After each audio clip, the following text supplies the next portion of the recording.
অস্ট্রেলিয়ার একজন যুবক যার নাম আলী বানাত। এখন নেটে সার্চ দেন ALI আলী BANAT বানাত। তিনি একদিন চা খাচ্ছিলেন। চা খাওয়ার সময় জিহ্বা একটা ফুসকা উঠেছিল। ডাক্তার দেখায় ভালো হয় না, ডাক্তার দেখায় ভালো হয় না। ডাক্তার বলেছেন তার ক্যান্সার হয়েছে। ক্যান্সারের 4টি স্টেজ রয়েছে, প্রথম, দ্বিতীয়, তৃতীয়, চতুর্থ স্টেজ, জীবনের শেষ স্টেজ। আপনার বেশি দিন বাকি নেই। সেই আলী বানাত লক্ষ লক্ষ টাকার মালিক। এক এক জোড়া জুতা ব্যবহার করতেন যার দাম হাজার টাকা। এক জোড়া স্যান্ডেল ব্যবহার করতেন যার দাম 45,000 টাকা। একটা ফেরারি গাড়ি ব্যবহার করতেন যার দাম কোটি কোটি টাকা।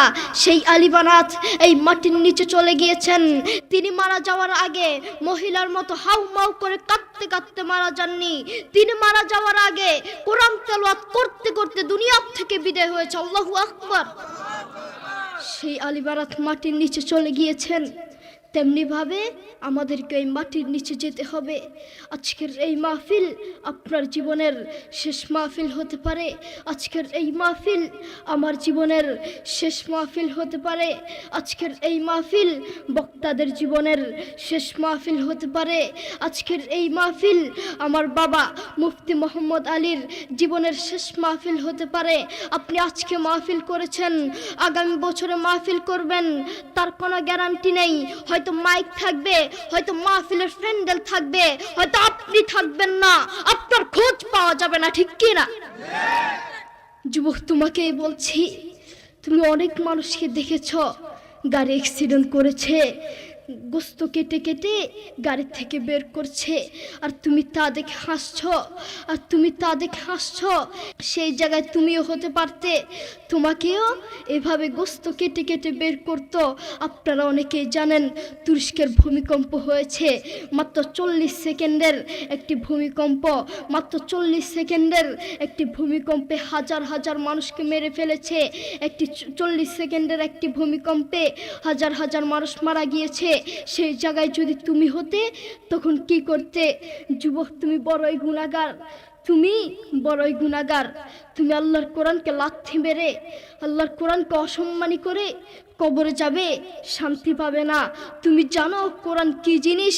এই সারা দুনিয়ার মধ্যে যদি শান্তি পেতে চাও, কোরআন ছাড়া কোনো বিকল্প রাস্তা নেই, ঠিক কি না?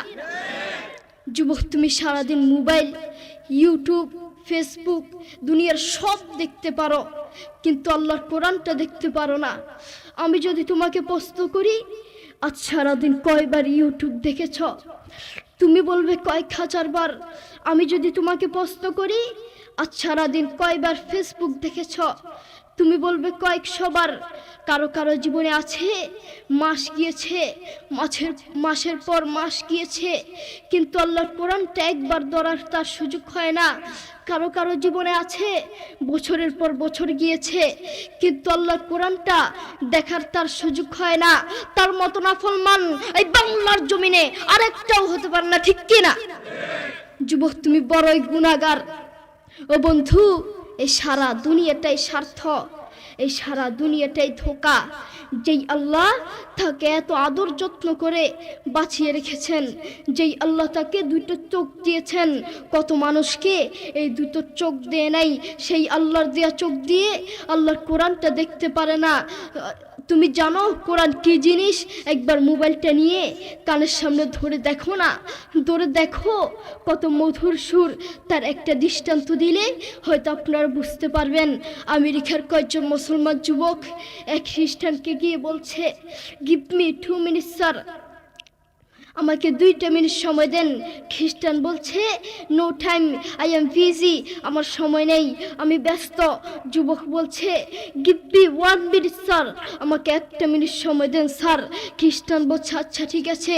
যুবক তার কানে হেডফোন লাগিয়ে কাবা শরীফের ইমামের তালাওয়াত লাগিয়ে দিয়েছেন। যেই খ্রিস্টান বলেছেন 1 মিনিটের বেশি সময় নেই, যেই খ্রিস্টান 1 মিনিটের সময় নিয়ে কানে হেডফোন লাগিয়ে রাস্তার উপরে দাঁড়িয়ে পাক্কা আধা ঘন্টা আল্লাহর কোরআনের তালাওয়াত শুনেছে। আল্লাহু আকবার। দেখেছো কত মধুর সুর? সেই কোরআনকে তুমি লাথি মারছো।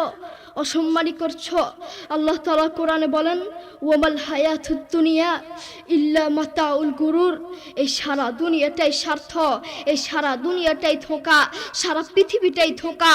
বউ বলেন, সন্তান বলেন, যতদিন ক্যারিয়ার আছে ততদিন বউয়ের ভালোবাসা, যতদিন ক্যারিয়ার আছে ততদিন সন্তানের ভালোবাসা, যতদিন ক্যারিয়ার আছে ততদিন শ্বশুর শাশুড়ির ভালোবাসা। আর ক্যারিয়ার ধ্বংস, কাছের বন্ধু শত্রু হয়ে যাবে, ঠিক কি না?